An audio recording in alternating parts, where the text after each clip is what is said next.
ஒரு அருமையான tennis player இருக்காருங்க, நோவக் ஜோகோவிக்.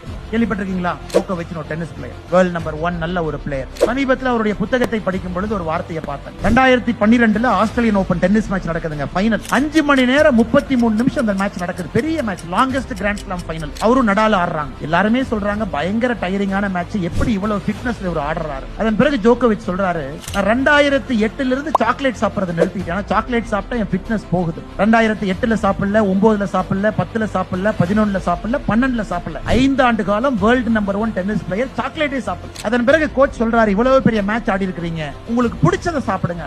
இப்ப நீங்கள் நான் என்ன நினைப்போம், ஒரு பெரிய மேட்ச் ஜெயிச்சிட்டோம், நடால்ட்ட ஜெயிச்சிட்டோம், ஒரு பெரிய சாக்லேட் வாங்கி டைரி மில்க் சாப்பிடலாம். அன்னைக்கு ஜோகோவிச் சொன்னாரு, ஆமா நான் சாப்பிட போறேன்னு ஒரு சாக்லேட் வாங்கி ஒரு கார்னரை உடைச்சு அதுல ஒரு பாதியை உடைச்சு நாக்குல வச்சு டேஸ்ட் மட்டும் பார்த்துக்கிட்டான். So greatness comes with self discipline. நம்ம எல்லாருமே புரிஞ்சுக்கணுங்க, ஒரு மிகப்பெரிய மனிதராக நீங்கள் வர வேண்டும் என்றால் உங்க கூட செல்ஃப் டிசிப்ளின் வந்தா மட்டும்தான் மிகப்பெரிய மனிதராக யாராக இருந்தாலும் எந்த துறையிலே வர முடியும். டிசிப்ளின் டு சே நோ, இதனால எனக்கு எந்த லாபமும் இல்ல, நோ. சோசியல் மீடியானால லாபம் இல்ல, நோ.